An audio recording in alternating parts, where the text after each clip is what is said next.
Hey guys, Cruz here, and welcome to this video where I'm gonna see if I can make Elven Conclaves work on the ladder.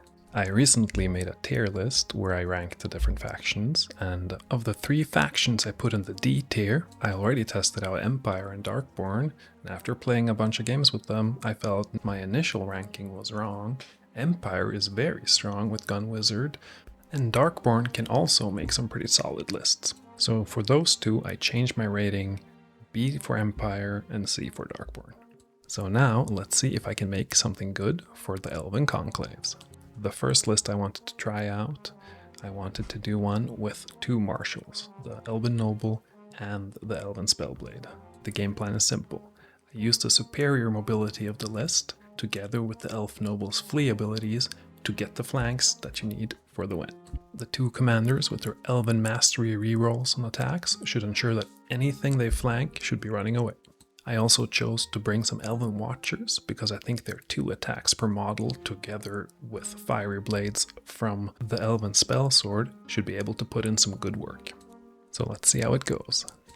Now in this first game I'm up against a double caster list for Reptile Kingdoms. And my opponent has chosen to go for Primal Fury and Hex, so I am very, very terrified of taking combat with them. It's that means going straight up and fighting him honestly is off the table. But then again, that's how Elven lists work anyways. You don't face charge things if you can, you try to go to flank. And my opponent has put a lot of troops over on the left, so he's moving forward there. On the right, his Triceratops charges my Watchers, and I'm just hoping that he does not end up peeking into that forest there. And both my spears get charged, and I know that if those spears take that combat, they're gonna get messed up. So I'm like, okay, I'm gonna have to flee both of them. So turn 2, 3 units fleeing. But luckily, the noble ability allows you to automatically rally and move a unit that has fled. So I should be okay. I move my eagle forward to block his newts. I start rallying my spearmen. I have a lot of flankers available, so this should be fine. And the Triceratops is on the objective on the right, but it is not seeing through the forest. So I'm very, very relieved about that. Now I'm wondering how many flanks can I get in here? So I am placing myself to open up as many flanks as possible. Round 1, he had last move. This time around, I have last move, which is very practical. I move my chariot in to fly into the sides of those Crocolisk Bruisers. And since I have final move, my opponent leaves a little gap, which allows me to place the Griffin there to back charge or flank the newts. All in all, yeah, this isn't looking too bad. I haven't had to use my noble skill yet. I decide to intercept the newts, flank the pterodactyl riders with my lancers, and get a flank onto those bruisers with my chariot. My opponent flees with his newts. He only has 10 ranged or 9 ranged attack because of the not running any javelins on his list. So I think I'm gonna be fine. I move my eagle forward to block his toad now. As long as he doesn't charge the eagle, I can keep on blocking him. I think this is a good trade. Now in the bottom right corner, you can see that my units are just waiting to see what his T-Rex are doing. And I'm just hoping he will move it early. I move my spears forward. And I realized I messed up a bit. Oh, he hexed the chariot. I messed up a bit with the eagle. I put it in a way where he can actually charge my lancers with it. But if he does that, I'll probably just flee the lancers. That's how this works, right? Run away and fight when it is good for me. Oh, it looks like he is able to get those skirmishers into range of back charging the griffin there. That was not ideal, but what can you do? He also moves his triceratops forward. Now, am I able to flank away these pterodactyl riders? Oh, I just killed them instead. Perfect. That also works. Chariot low rolls. He saves. Does 2 wounds, and my chariot runs away. Not ideal. Not ideal at all.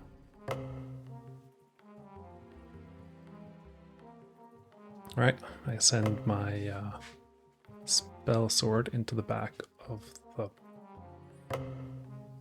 newt braids, but I get back charge, so I decide to flee. Don't want to have my commander killed. He charges my flanking spearman instead of spearman at the bottom, and I get back charged by the triceratops. Yeah, this game is making me learn to pronounce all these dinosaur names. Now sadly his brutes get stuck on my spearman, so he doesn't end up completely out of position. What can you do? My chariot rallies, that's good. Makes me get some of the points back, and this entire fight feels very iffy, because I don't want to take a fight with him, because he's gonna blow whatever up. So I'm just trying to dodge as hard as I can. Like, somehow to be able to not lose my units, basically. Elven Spears, they are able to flank the Crocolisks. He decides to fiery blades the Triceratops, and my spell sword luckily does rally. I decide to rallying cry the eagle.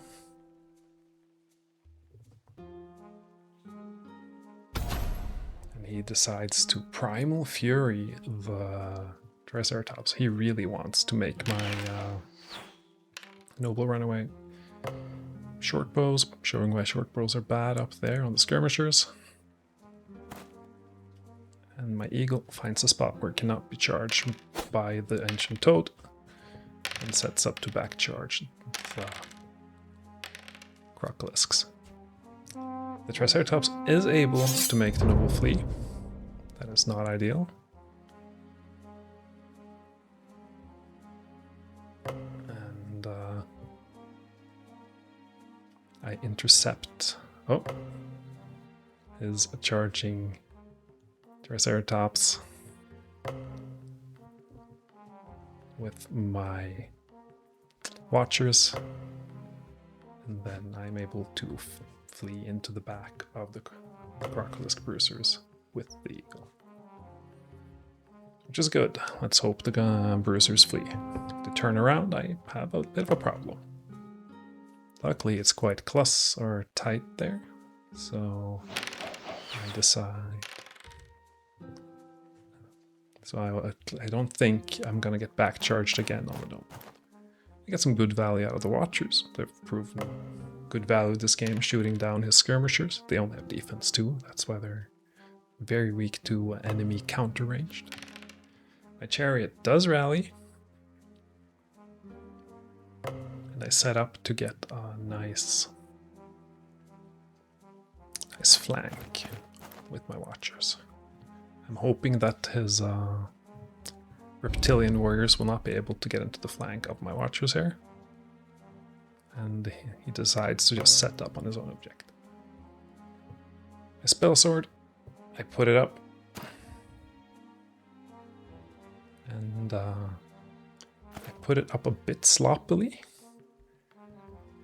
It's a bit annoying, because now, on his move, he's able to move his skirmishers so that... I guess that was the next... the last spell. Alright. Crockless Bruisers, they run away. The Divine Favored Triceratops is not able to scare off my Spearman.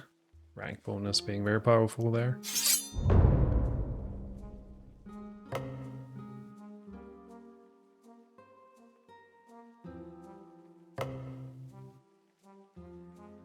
And I go in hard, wanting to kill those Braves on the objective on the right side. My opponent has scored 150 points, and I still haven't really gotten him into full-on flank mode, so I'm not too pleased about that. But at least I get to set up a charge onto his bruisers. Rally, I mean, it's 9 all over, so they're very likely to rally. And I set up my chariot, hoping to be able to do something good with them, I guess.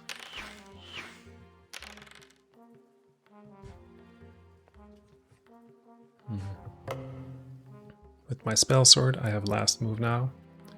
I set up to get as much charging as possible, but I'm quite worried here. I'm behind 150 points, and I haven't killed that much.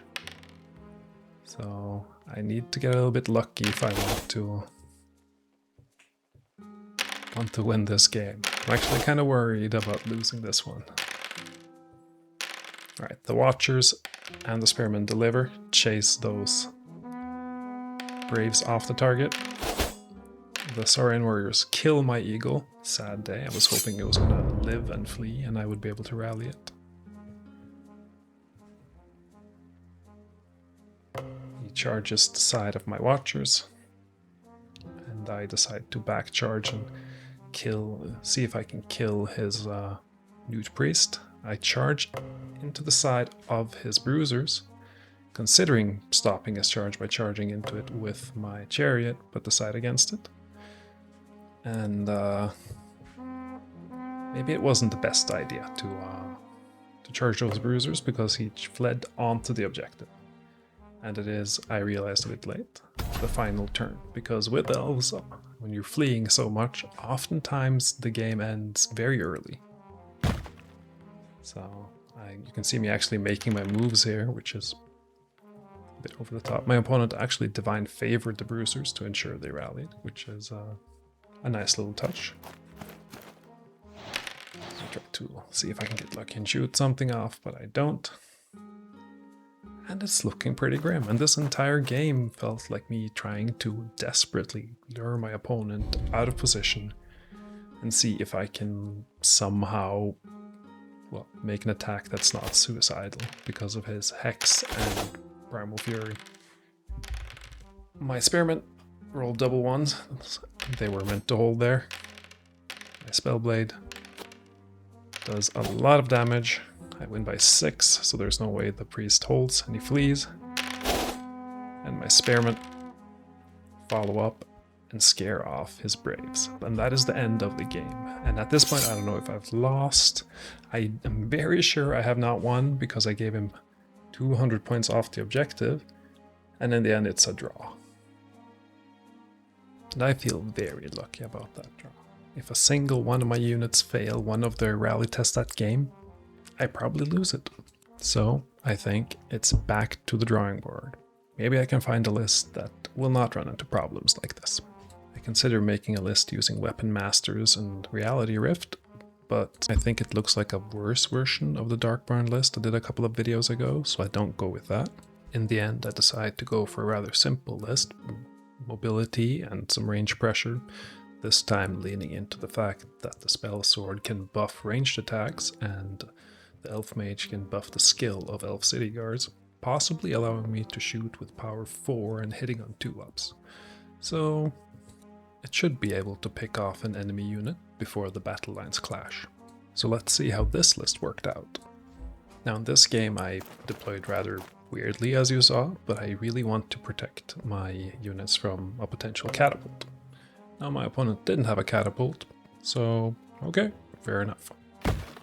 I see that he is running skeletal bowmen, and skeleton bowmen are a really good target for your archers, because they only have defense 2, and that means I can keep shooting them without expending any fiery blades charges on it.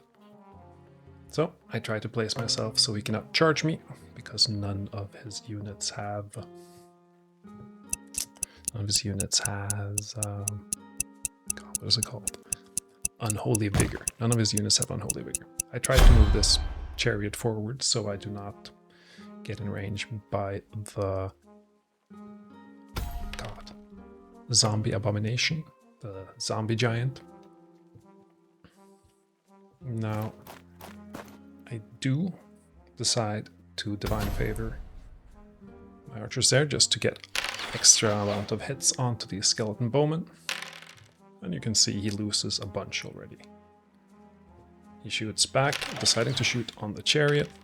I'm grateful for that.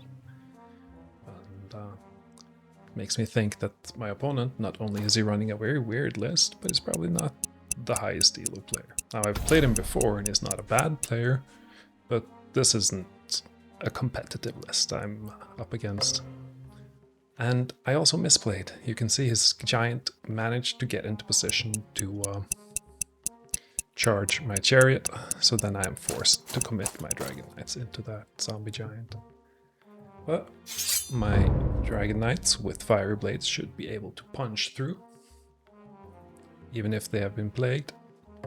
And I'm very happy that he charges me, because I want to not get flanked by the Vampire Knight. That's why I didn't flank his giant, because that would set me up to get flanked. I also send my spell sword straight into the Necromancer, because I want to kill it before it can summon a horde of more undead. Now, he put his undead riders, I guess skeletal knights. I used them so rarely.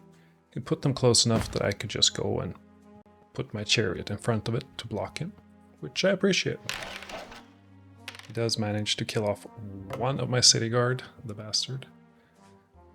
And with his skeleton bowman in return, he gets really lucky with the saves and have 2 skeletons left. I'm thinking I'm gonna be saving my web for the next round when the skeleton knights charge.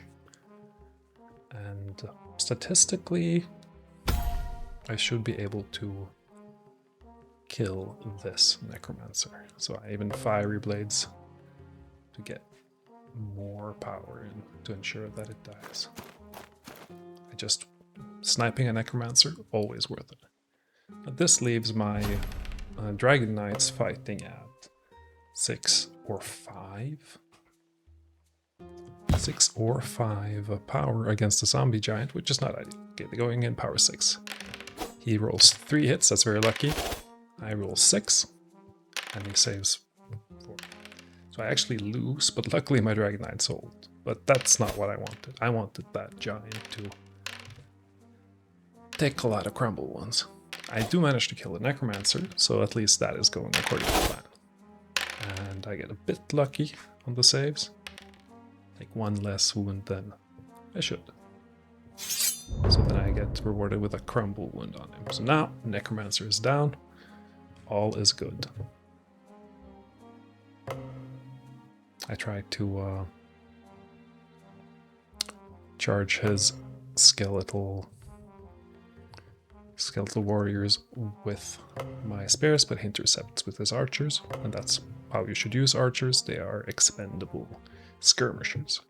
I flee with both my chariots, and luckily they both stay on the map. Now I should be gaining the objective. Of course, I am in a quite clunky position, and that griffin is probably going to die. First chariot passes its save, but you know, these are 8. Alright, second chariot passes its rally save as well. But like 8 discipline is not reliable. And it just showcases the weakness here. Like, okay. Like if they don't rally fast enough, I will be in trouble. Now I unload arrows into the Skeleton Knights, and because they're just defense 5, they're actually quite weak to it. And then I web them, so I can, yeah, not be worried about them for another round. I do Fiery Blades onto the Spell Sword again. Once again, my Dragon Knights lose to the Zombie Giants. Crazy. We can see I get really lucky and the Griffin lives another round.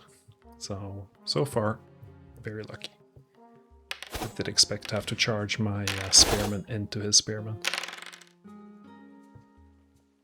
Alright, things are looking pretty good.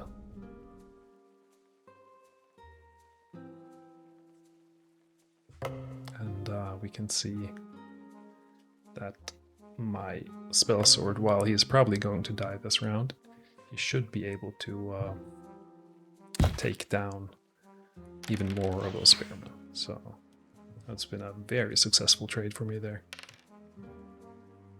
Now since I have first move, I decide to keep his Skeleton Knights in place again. Like, chariots are great at locking down enemy units. Of course, I'm really hoping that I'll get a flank with the City Guard. I do, and I also get to shoot. And when City Guard get to shoot over and over again, they get very efficient.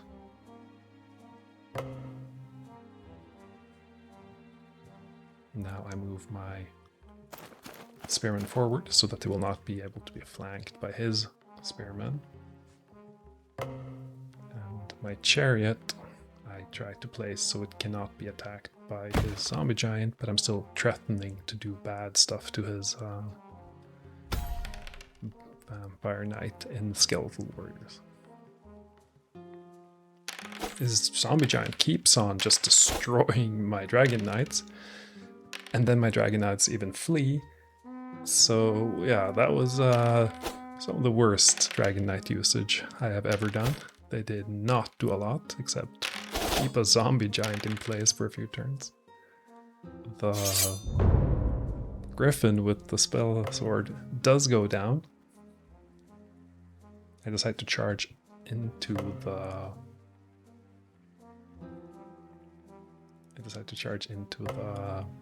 Vampire Knight, and I let the Skeleton Spear charge me because I'm worried about getting flanked by the Zombie Giant if I move them forward. Now my spears should not be able to be flanked by anything. But unfortunately, I was wrong. The Zombie Giant was able to move behind me. Now, against the Skeletal Warriors, my Chariot does flee. And over on the left side, you can see I'm trying to like tear down the Skeleton Knights here, which have been raised very successfully. Like, they were down to 5 and now there's way more. So, got them back to 5 at least. And I do manage to finish off the Skeleton Spear units, and I net 50 more points. This is very good for me. I do wonder if I want to flee or fight back. I tried to flee, but he double charges me, which is not ideal. He's probably going to get the objective now. But I think I have enough of a lead, and I do Divine Favor the Spearman. Maybe they can hold.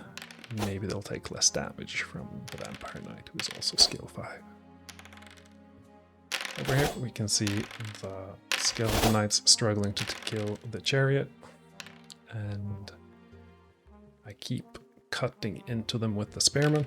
They should go down next round. And you know, this game seems to be going quite handily, right? the problem is my opponent's list put him at a big advantage already. And even with Divine Favor, I'm not able to stay on the objective. That's okay though, maybe, oh, okay, so his Skeleton Warriors were able to backcharge me. That was less ideal. And my opponent, moving first, decides to put his giant where he thinks my chariot might be able to get to the objective. And I think it's a good choice. I think if he hadn't put it there, I would have been able to get back on the objective. So now it comes down to, am I able to finish off the Skeleton Knights? Are they able to finish off my chariot? Skeleton Knights go down. That is a lot of points. Like, a lot of points. That was a big stack of Skeleton Knights plus a banner. And in the end, that's 150 objective points for me and 100 for him. And I think if my chariot had gone down there and his 86 points worth of Skeleton Knights with Banner of Fury had stayed on the board, I would have lost the game. I mean, it would have been a draw, but I would have lost a game to a list like that. And this is how most of the games went down. Like, I would squeak out the win, but I almost lost. And it felt like all it would take for me to lose was to be unlucky on a discipline roll once. So, returning to the tier list, my verdict is Elven Conclaves is not D tier, they're E or F tier. If you have a lot of experience with SOVL, I would say they're E tier, but if you're a new player, F tier. Hope you guys enjoyed this video, and leave some comments below on what I should try out next. Oh, and don't forget to like and subscribe, and I'll see you in the next one.